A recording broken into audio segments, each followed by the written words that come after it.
Hello বন্ধুরা, আজকে আবার চলে এলাম অনেক দিন পর তোমাদের সঙ্গে একটা মিনি ব্লগ শেয়ার করতে। তো জানো, হঠাৎ করে ধরা পড়েছে আমার থাইরয়েড। তো থাইরয়েড ধরা পড়েছে অনেক দিন ধরে। মেয়ে বলছিল যে এই সমস্ত খাবারগুলো সকালবেলা খালি পেটে খেতে। তো যাই হোক, আজকে থেকে খাওয়া শুরু করছি।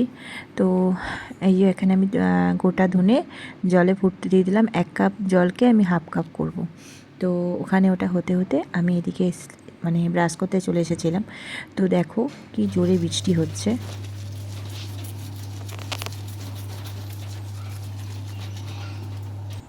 তো এই জিনিসগুলো মেয়ে খেত আগে, যখন বিয়ে হয়নি তখনও খেত রোজ সকালে। তো এখন আমি খেতে গিয়ে দেখছি খুব জঘন্য, বাজে খেতে, কোনো স্বাদ নাই, কিছু নাই, বিচ্ছিরি খেতে। তো যাই হোক, ওষুধ কোনো দিন ভালো হয় না, ওষুধ তো এরকমই হয়। তো আমি খেয়ে নিলাম, দেখো এক ঢোকেই ঠান্ডা ঠান্ডা করে নিয়েছিলাম, সেই অবস্থায় খেয়ে নিলাম।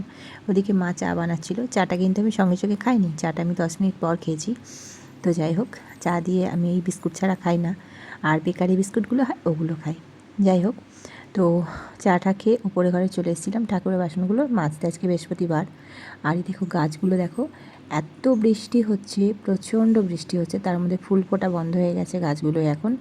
আর প্রচণ্ড পরিমাণে দেখো কালারগুলো কেমন চেঞ্জ হয়ে গেছে, পুরো সবুজ একবারে, দেখতে তো খুবই ভালো লাগছে। কিন্তু গাছ তখনই ভালো লাগে যখন ফুলে ভর্তি থাকে। তো জানি না কেন পাশের বাড়ি কাকিমাদের গাছেও ফুল ফোটা নাকি বন্ধ এখন। তো পুজো দিতে খুবই অসুবিধা হচ্ছে, ভাবছি আবার ফুল কেনা শুরু করব। আর এখানে দেখো এই জন্য কী বলে এই গাছগুলোকে, নটেমনি গাছগুলো, এই যে কুড়িগুলো এখনও ফোটেনি, একটু বেলা হলে না খুব সুন্দর ফুটবে, পুরো লাল হয়ে যাবে গোটা গাছটা, মানে পার্পেল কালার হয়ে যাবে।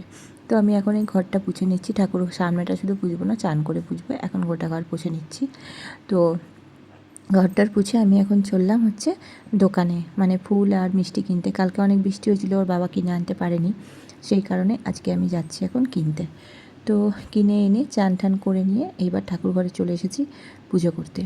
তো আমি প্রতিদিনই মিষ্টি দিয়েই, প্রতি বৃহস্পতিবারই মিষ্টি নাহলে ফল এই দিয়েই ঠাকুরকে পুজো দিই। যখন যখন ইচ্ছে হয় ফল নাহলে মিষ্টি কিনে এনে পুজো করি। তো এখানে এখন পুজো শুরু করে দিয়েছি আমি। তো মোটামুটি আজকে একটু বেলাই হলো, তো কিছু করার নেই, আস্তে ধীরে পুজো করতে গেলেই সকালে পিছনে যে কাজগুলো থাকে সেগুলো সেরে নিলেই বেশ ভালো হয়। আর যা পিছনে কাজ থাকে সেই কাজগুলো সেরে নিয়ে শান্ত মনে ঠাকুরের কাছে একটু দেরি হলেও ভালো বসে পুজোটা করাই শান্তি।